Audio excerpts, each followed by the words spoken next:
question about the appeal and sexiness of district heating and how to increase that, because the image is not that good, like in Finland, for example. And I think that we have been talking quite a lot about the numbers and codes and all of that kind of numbers. So is there a role for this kind of storytelling and marketing that we should be more doing to get the appeal up and affect that how the future role of district heating?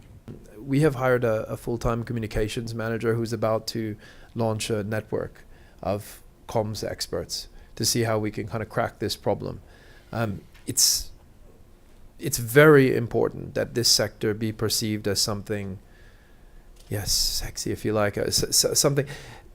You know, I heard something the other day. Somebody was talking to me about one of these depressing district heating cases. Something really awful in I think it was Bulgaria, and how poor it was, and how that's really, you know, bad district heating, and that's exactly what we don't want. And I said to them, you know, you have bad sex, bad beer, bad pizza.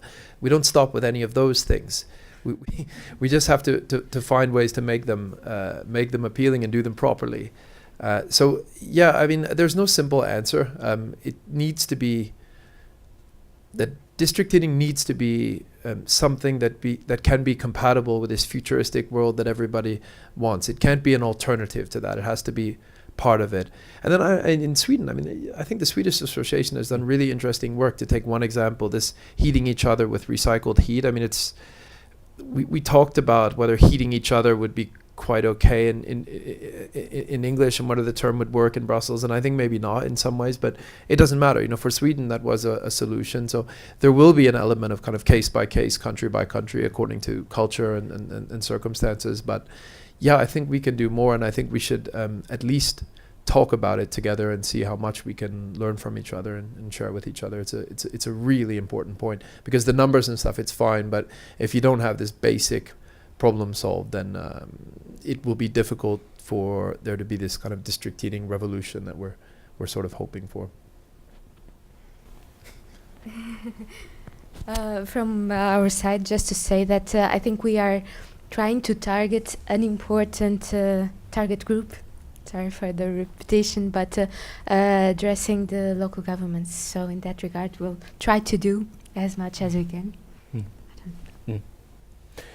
Yes, our association, we have annual campaigns which we're conducting on behalf of our member companies, and this year or last year we launched the campaign "Make Use of the Power" with those kind of heat pictures, really showing a way of showing heat picture-wise, which has been a new way really to communicate, both in different kind of medias, and also with some local showcases with YouTube films, and with some local examples which could be used by our member companies. So we have worked quite actively with different kind of campaigns, and Paul mentioned also this other campaign some years ago with heat each other with recycled energy, which we also use still as a method to communicate our benefits.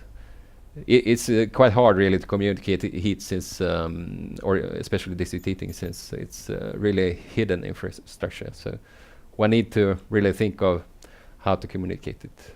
It is an interesting issue and a difficult one, because we also have a challenge to preserve, in making district heating interesting, we also have to need to preserve one of the most important selling points, that it's so convenient and so simple, so that many people who have district heating and enjoy it don't know that they do.